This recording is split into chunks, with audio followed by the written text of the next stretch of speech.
So New Balance are continuing the trend of Y2K sneakers, and this was originally released in 1999, I believe, and it's the New Balance Joe Freshgoods collaboration, and it's the 1000 model, and I've got these on retail, and it's going true to size as well, so I just did try them on earlier. So the box is nice, and it's done really well in my opinion, and in typical Joe Freshgoods fashion as well. It's got that sort of pink colour on there, which is sort of known for really now. And then even the packaging as well, you can sort of see that it's co-branded as well. It's got almost like a pinky hue to it. And here is the shoe itself. And I did try these on earlier just to sort of see whether they sort of fit or not, because I went true to size in these. I saw sort of various reviews or basically people sort of saying, you know, going true to size works. I just felt a little bit of tightness around the sort of forefoot area, and I don't know whether I need to undo laces a bit, but I just basically tried them on as is without messing around with the laces. But as you can see, it comes with an extra pair as well, which is, I think, quite nice actually, because it goes obviously well together with this sort of bronze, almost brown colour that's on the trainer itself. And once I sort of tried them on, because I wasn't too keen on the actual silhouette, if I'm honest, because I have a pair of Air Max 95s and I don't like the way they look on my feet, and I thought this would be similar because it does give me that Air Max 95 vibe, and also an Air Max 97 and also an Air Max Plus. So obviously these were released in 1999. I assume it was in response to those trainers that came out during that time, and obviously New Balance did their thing as well.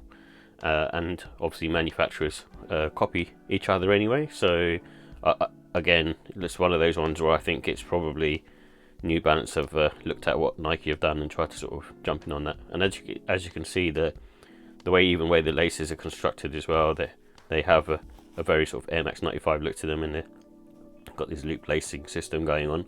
And you can also see here they've got another alternate version that you can use as well. Rather than using the loops, you can use the regular sort of lace holes, which is kind of through the sneaker. And I think, I haven't tried it yet, but you can probably even maybe double lace it as well, so you can probably put this pair in between, I think. And I may give that a try just to see if it actually works or not, but I've not tried that yet. And the front looks very much like an Air Max 95, and that's kind of what I don't like on the trainer itself.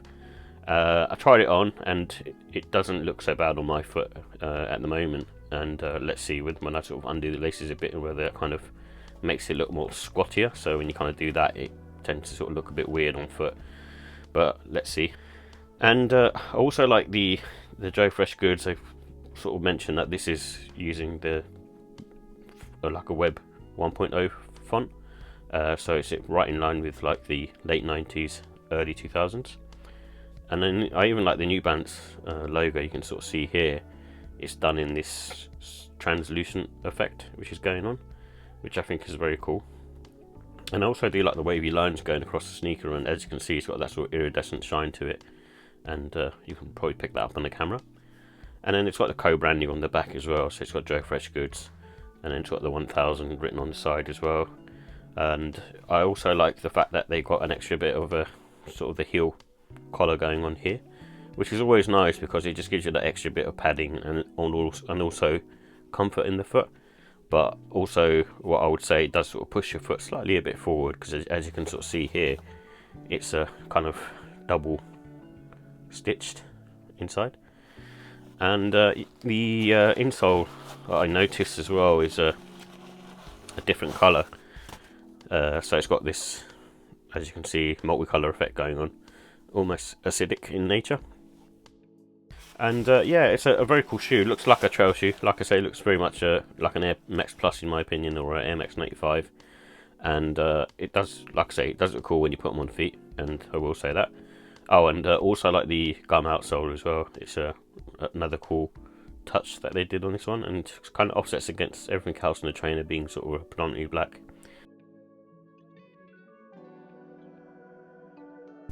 So here are the details for the New Balance 1000 Joe Freshgoods when things were pure black ice.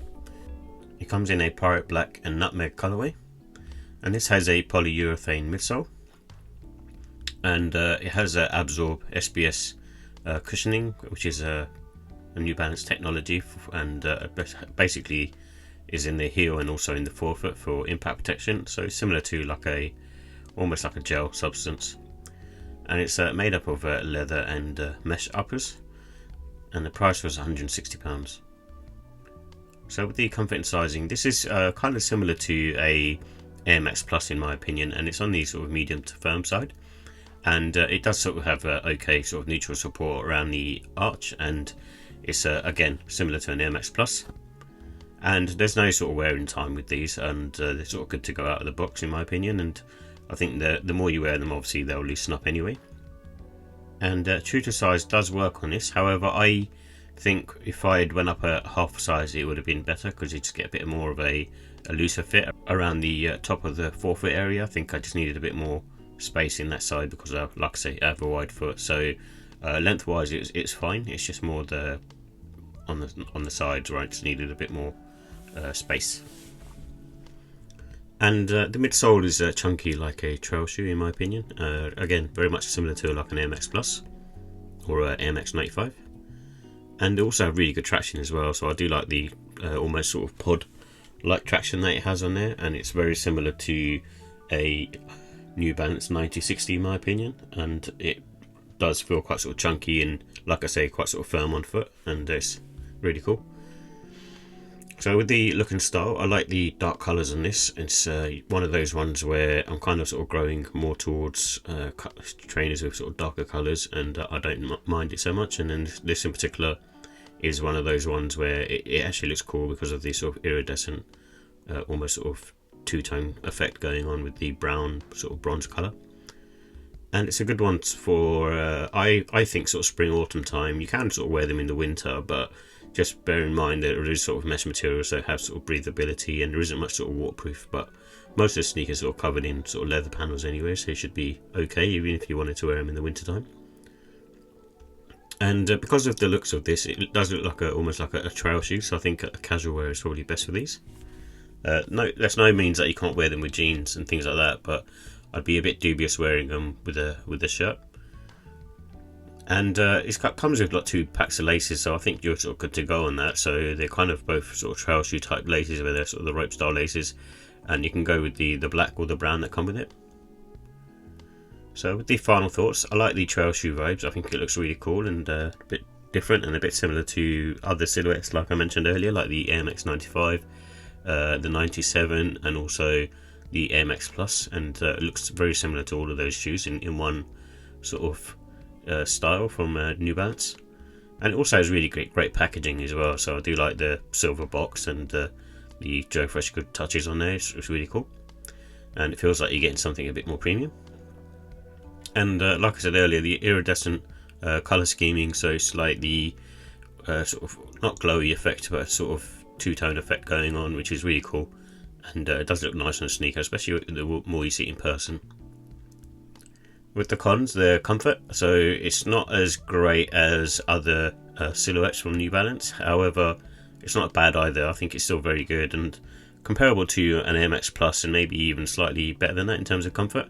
But you do sit quite sort of high up, I will say that. So with the ratings, I give the look and style for this a 4 out of 5. I'm not completely sold on the silhouette, and it does remind me of Air Max 95, and I had that in one of my sneaker regrets videos, and don't really get on with that particular silhouette in the way it looks on my feet, because I have like a wide foot.